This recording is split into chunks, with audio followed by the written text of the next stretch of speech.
कृष्णाय वासुदेवाय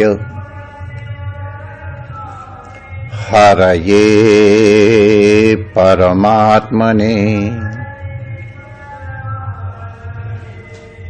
प्रणतक्लेशनाशाय श्री गोविंदाय नमो नमः। श्रीमद् भागवत को भगवान का वांग्मय स्वरूप कहा जाता है। जैसे पाषाणमय स्वरूप होता है, जैसे सुवर्णमय स्वरूप होता है, काष्ठमय स्वरूप होता है, चित्रमय स्वरूप होता है, आनंदमय स्वरूप होता है, चिन्मय स्वरूप होता है, ये सब परमात्मा के स्वरूप हैं। तो उसी तरह एक वाणी का भी स्वरूप है, शब्दात्मक विग्रह है श्रीमद् भागवत, और इसको ये प्रत्यक्ष श्री कृष्ण ही है, ऐसा वैष्णव लोग स्वीकार करते हैं। तो जैसे हरि अनंत हैं,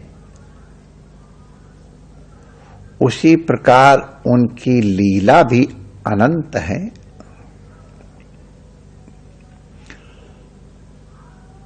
श्रीमद् भागवत के प्रत्येक श्लोक की महिमा अनंत है। पूरे भागवत की महिमा तो अनंत ही है। स्कंधों की महिमा पृथक पृथक अलग, कोई ईशानु कथा है, कोई ऊती है, कोई सब इस तरह से उनकी महिमा अलग है। फिर प्रत्येक संबंध, प्रत्येक अध्याय की महिमा अलग अलग है। प्रत्येक अध्याय में भी प्रकरण की महिमा अलग है। एक एक श्लोक की महिमा बड़ी विशिष्ट है। और हमारे बहुत से विद्वानों ने कहा, अब ये उनकी दृष्टि है, आप्तवचन प्रमाण है, कि श्रीमद् भागवत के प्रत्येक श्लोक का प्रत्येक वर्ण भी, उसकी महिमा भी अनंत है, क्योंकि हर वर्ण जो है कृष्ण ही है। अब ये अपनी अपनी मान्यता स्वीकृति के ऊपर है। तो जैसे भगवान जब कंस की सभा में गए थे, तो भगवान तो एक हैं, लेकिन सबने उनके रूप को कुछ अलग अलग ढंग से देखा। श्रीमद् भागवत में वर्णन है। भगवान रघुनाथ जब जनक जी की सभा में पधारे हैं, तो उनको अलग अलग लोगों ने अलग अलग प्रकार से देखा। तो ये अपने अंतःकरण के भावों के अनुरूप दर्शन था। इसी तरह श्रीमद् भागवत के भी श्लोकों की भावना के अनुरूप व्याख्या बदल जाती है, अर्थ बदल जाते हैं, तात्पर्य बदल जाते हैं। मुख्य तात्पर्य तो कृष्ण की प्राप्ति ही है, इसमें कोई संदेह नहीं, लेकिन भावानुसार रस, अर्थ, तात्पर्य ये सब बदल जाते हैं। परम तात्पर्य तो एक ही है। भगवान के लीला वर्णन के और भागवत में जिस प्रकार से उनका वर्णन है, उनको एक विलक्षण दृष्टि से देखने वाले वैष्णव श्रेष्ठ हरिसूरी जी भी हैं। हरिसूरी जी की उत्प्रेक्षा माने कल्पना कहो तो कल्पना, भगवान में तो हर चीज सत्य है। हाँ, ऐसा कि जिस तरह से उन्होंने देखा है, हाँ, तो जिस तरह से उन्होंने देखा वो भी विलक्षण है। बहुत सी उनकी अब उत्प्रेक्षाएं मुझे कह लेने दो, व्यवहार के लिए मन्ना उनकी अनुभूतियां हैं। हम उत्प्रेक्षाएं कह रहे हैं तो आप इसको कोई अलग अर्थ न लेना, उनके दर्शन समझ लेना। तो उनकी उत्प्रेक्षाओं का एक बड़ा भारी ग्रंथ है। देखो कभी कभी भगवान प्रेरणा करें तो कोई कोई उनकी उत्प्रेक्षाएं हम लोग सुनेंगे, कहेंगे। आज एक उत्प्रेक्षा कहने सुनने का मन कर रहा है। भगवान एक दिन ग्वाल मंडली में बैठे थे, छाक लीला हो रही थी। बीच में भगवान है और चारों तरफ ग्वाल बाल है, मंडलाकार। अब उनकी पत्तले अलग अलग हैं, किसी ने पत्थर पे ही, किसी ने पत्ते के ऊपर। अब वो जैसे ग्वारियों की होती है। अब आप लोग, भाई हम तो ग्वारिया भी रहे हैं ना, इसलिए हम आपको बताए दे रहे हैं। हम ग्वारियों की रहनी बहनी एकदम अलग होती है। अब जंगल में गए हैं, अब वहां कहां बर्तन गईयों के पीछे जो कहां चले गए, प्यास लगी है तो क्या करें? तो सब लोग अपने अंगोछे निकाल लेते कमर के, ये पकड़ी, और उनको बांध लिया तो रस्सी बन गई। और बाल्टी कहां से लाए? तो जूता होता है ना, वो जूते में बांध लिया, एक बार डुबोया कुएं में, उसको धो लिया और बाद में जूते से पानी निकाला, पी लिया। ग्वारियों का कोई दोष नहीं लगता है। तो ये ग्वारियों की लीला अलग होती है। तो उसी तरह भागवत उनकी पत्तले कैसे कैसे पा रहे थे, लेकिन अब उसका वर्णन नहीं करे तो मौज में आ गए, इसलिए कह दिया।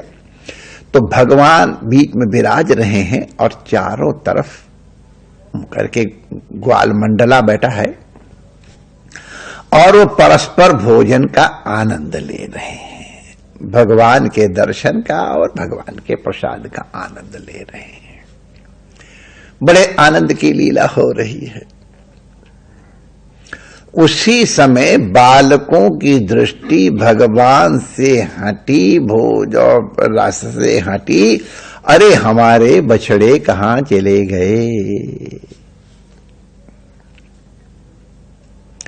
जहां बछड़े तरफ दृष्टि गई तो रास्ता टूटा। लेकिन भागवत में वर्णन आया है, भगवान ने कहा हमारे ग्वाल बाल सखाएं, इनके भोजन का आनंद क्यों नष्ट किए जाए? कहा तुम बैठो और हम तुम्हारे बछड़े ढूंढ लाते। अब वैसे भी ग्वारियों में जो छोटा ग्वारिया होता उसको बड़े ग्वारिया खूब दौड़ाते हैं। तो खैर ये तो खैर अपनी इच्छा से गए। तो अपनी इच्छा से भगवान गए हैं। वर्णन किया है कि भगवान जब चलने लग गए तो उन्होंने भात हाथ में ले लिया और अचार यहां लगा के वो खाते खाते जाएंगे। ग्वारियों के लिए कोई नियम नहीं है। वो मैंने बताया ना, ग्वारियों की जाति ही अलग है। वैसे तो है, लिखा हुआ है कि खादन न गच्छामि हसन न जल पे, चलते चलते खाना नहीं चाहिए, मूर्खता के लक्षण है।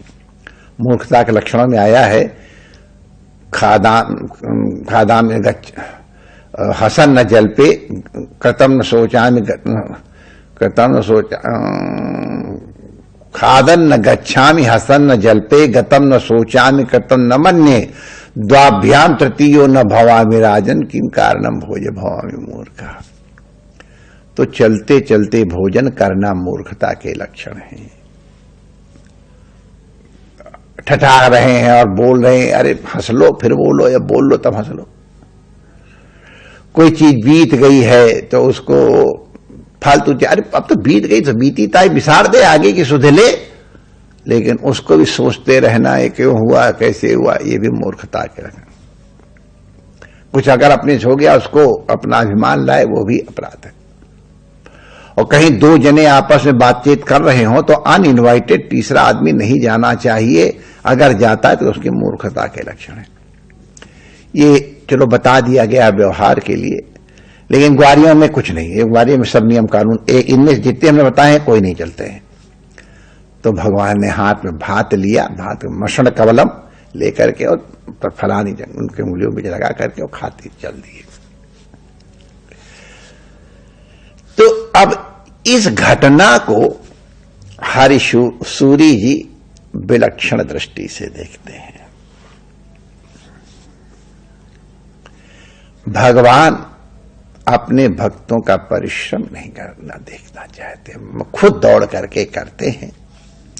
लेकिन जो दृष्टि हरिसूरी जी दे रहे वो हम लोगों को समझाने के लिए कि भगवान का भक्त अगर कभी अदृष्टवशात या भोगवशात या प्रमादवशात किसी भी प्रकार से अगर भगवत रस से इतर हो करके विषयों में जाता है, उसका मन विषय दृष्टि हो जाती है, तो भगवान स्वयं प्रयास करते हैं कि उसकी इंद्रियों को वापस अपने पास ले जाया जाए, अंतःकरण को पुनः कृष्णाकाराकारित किया जाए। इसके लिए वो स्वयं प्रयास करते हैं, प्रयत्न करते हैं।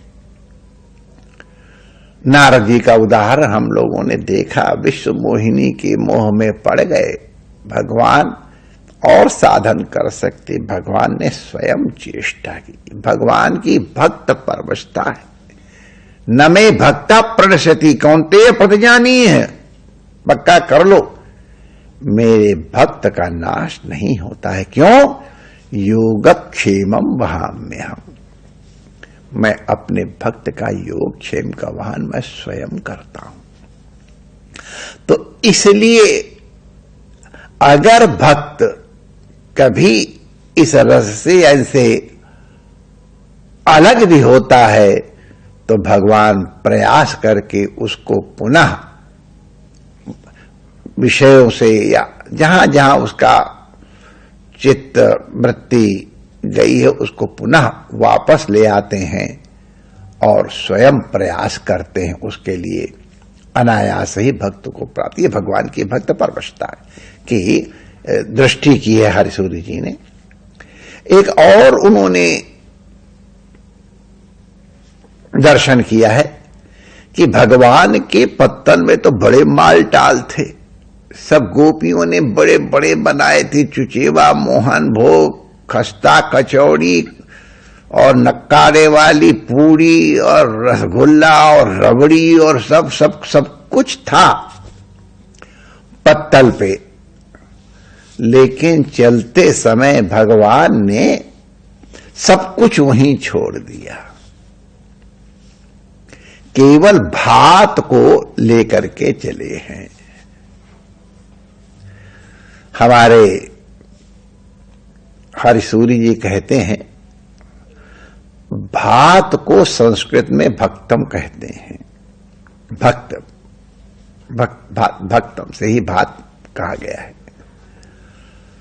तो देखो भगवान ने भागवत में कहा मैं सबको छोड़ सकता हूं, अपनी लक्ष्मी को भी छोड़ सकता हूं, लेकिन अपने भक्त का कभी त्याग नहीं। न मैं भक्त प्रणश्यति, मैं भक्त का त्याग नहीं कर सकता हूं। वो न मुझसे दूर होगा न मैं उससे कभी दूर होगा, ये भगवान की प्रतिज्ञा। तो ये दिखाते हैं कि सबको छोड़ दिया भगवान ने, लेकिन भक्त को माने भात को अपने साथ ले गए। तो इसी तरह से हरिसूरी कहते हैं कि भगवान के ये वचन यहां पुष्ट होते हैं कि भगवान सबको छोड़ देंगे, लेकिन अपने भक्त का कभी छोड़ते नहीं हैं। तो इसीलिए ऐसे भक्त वत्सल भगवान अगर हमसे कभी प्रमाद होता है तो भी हमारी रक्षा के लिए स्वयं दौड़ते हैं। चाहे कोई परिस्थिति हो, भोजन छोड़ करके भी गए हों, तो भी अपने भक्त का त्याग भगवान कभी नहीं करते हैं।